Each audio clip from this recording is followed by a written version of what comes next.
All right, so we're using the limit definition of derivative to find the derivative of f if f equals x over x minus 6.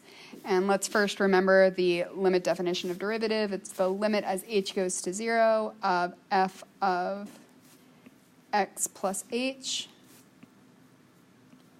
minus f of x all over h. Now, we can't take the limit right now because we have h in the denominator, and if we plugged in 0 for h, we'd be dividing by 0, which of course only Chuck Norris can do. I don't know if you remember that from the beginning of the semester.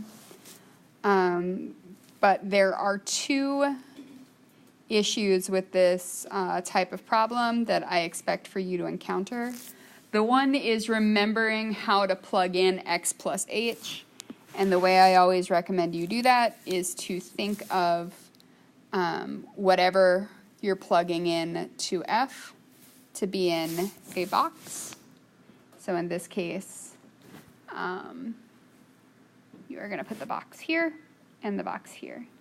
And make sure that there are parentheses around what's in the box. I think here it's not going to matter too much, but in general, there should be parentheses there.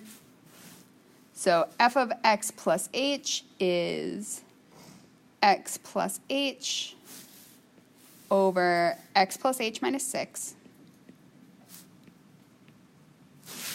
Because again, it's the x plus h that's in the box. Sometimes people have a hard time with the fraction because they're like, okay, now I have a fraction, and then they stop. So just remember that the function should appear twice here because f appears twice in the definition. And then it's all over h, like that. So now if you can get here, I think that you're going to be pretty solid. The other place that you can get tripped up is with algebraic manipulation. And I know that there are levels all over the place for algebraic manipulation. So I'll go through the algebra slowly here. And don't drop your limit off until the very end. So first I'm going to rewrite this.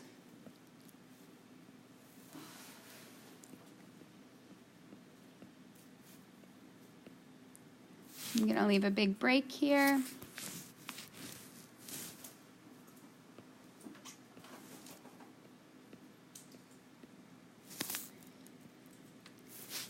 And then, since I have an h in the denominator, I'm going to multiply this by 1 over h. Okay, is everybody good with that equality? All right. Now, I want to create common denominators, so that's why I left that big break there.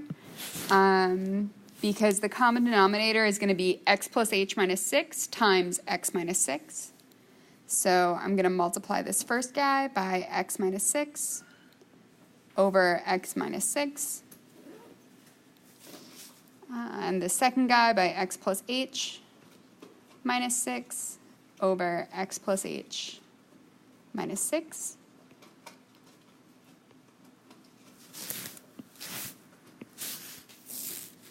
So now my denominator, which is the common denominator, then times h,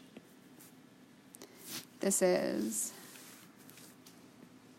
x plus h minus 6 times x minus 6 times h.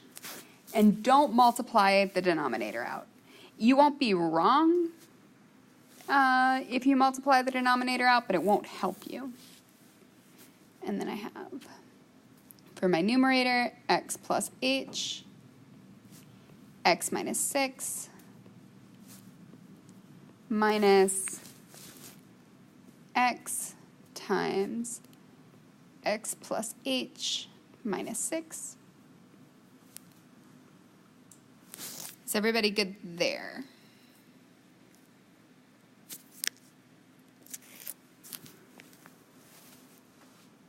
I can't tell if you guys are lost or insulted.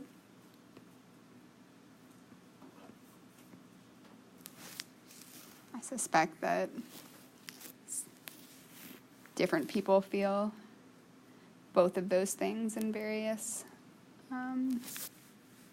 amounts. So now I'm going to expand x plus h, x minus 6. Shh.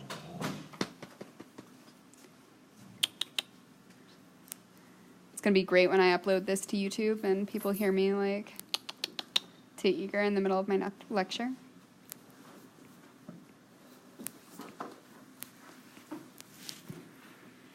So I expanded that. I did a little bit of hand waving there. I may even be wrong. I don't know. I am wrong. My bad.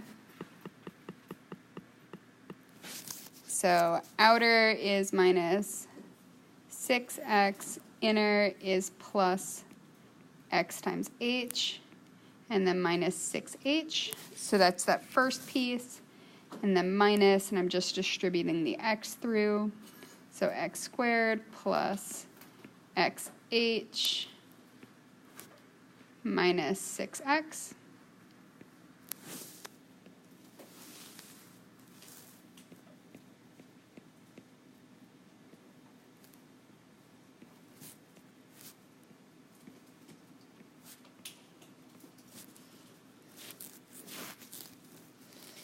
Whew.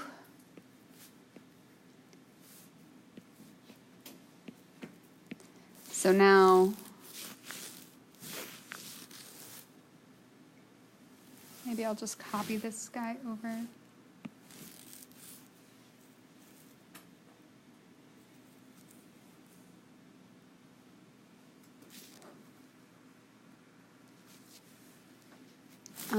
But I need to distribute that minus through. So that means that this plus becomes a minus, and this minus becomes a plus. And after I do that, some things will die. So the x squared will die with the negative x squared. The 6x will die with the negative 6x. And everything else is going to have an h in it. So that this becomes the limit as h goes to 0.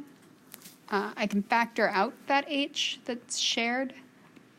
And I'm left with x minus 6 in the numerator. And then x plus h minus 6.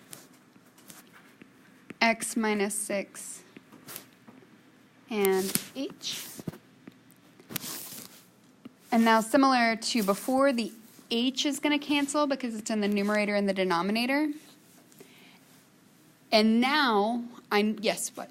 Why don't you take away the xh in the numerator as well? That's a great question.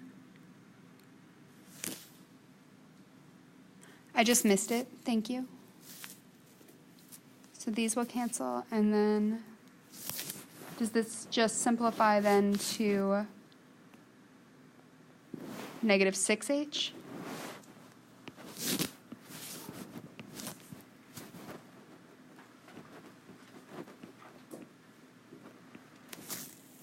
Is that what it simplifies to? Okay. Is that what what's consistent with? Okay. Thank you. And now, but I still no longer have h in the denominator. So now I'm allowed to plug in 0 for h because it won't result in me dividing by 0. So this h will go to 0.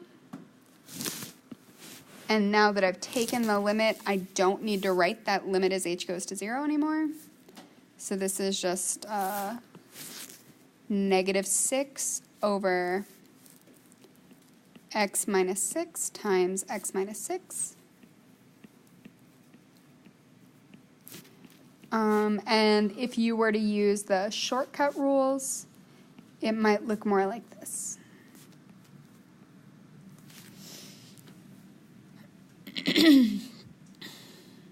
Okay.